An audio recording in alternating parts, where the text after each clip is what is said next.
Finally, see, start.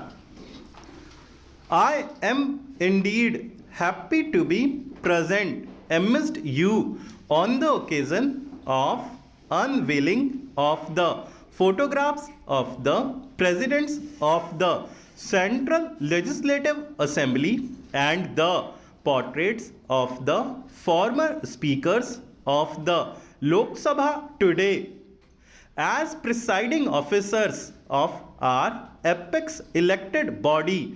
These distinguished personalities made significant contributions towards strengthening the edifice of our parliamentary democracy through their innovative ruling, directions, observations, and initiatives. As a mark of our respect to these stalwarts, their photographs and portraits have been installed today in this temple of democracy. Indian Parliament is the Gangotri of our democracy. It represents the will and the aspirations of 1 billion plus people and is the link between the people and the government. If Gangotri gets polluted, neither Ganga nor any of its tributaries can stay unpolluted.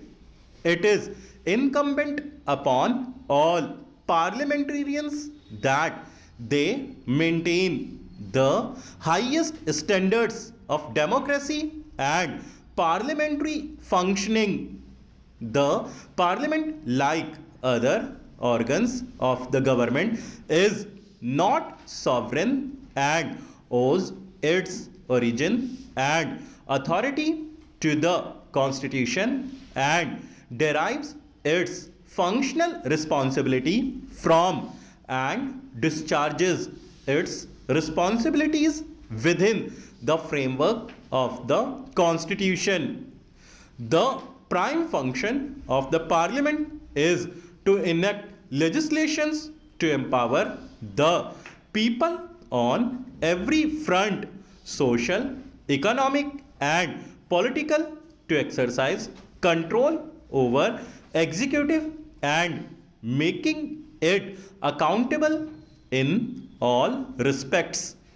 The validity of a law, whether union or state, is tested by judiciary as defined in the constitution.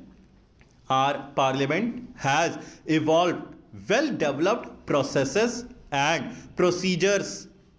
The parliament functions through debate, dissension, and finally decision, and not through disruption.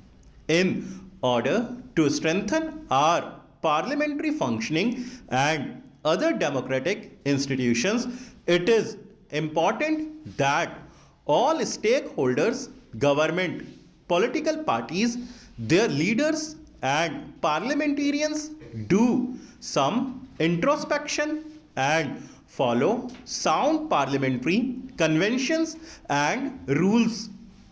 This historical Parliament House building is adorned with mural paintings of ancient India along with portraits and statues of national leaders and eminent parliamentarians. Presently, the photographs of presiding officers of Central Legislative Assembly of pre-independence period have been displayed in the inner lobby of Lok Sabha chamber in the Parliament House. In order to continue this beautiful tradition, it was appropriately decided to have a gallery of the presidents of the Central Legislative Assembly and the former speakers of the Lok Sabha, and to install their photographs and portraits in the outer lobby of the Lok Sabha chamber. I congratulate the Speaker of the Lok Sabha for taking this initiative. I also convey my appreciation for the selected artists who have done a tremendous job in painting the portraits stuff.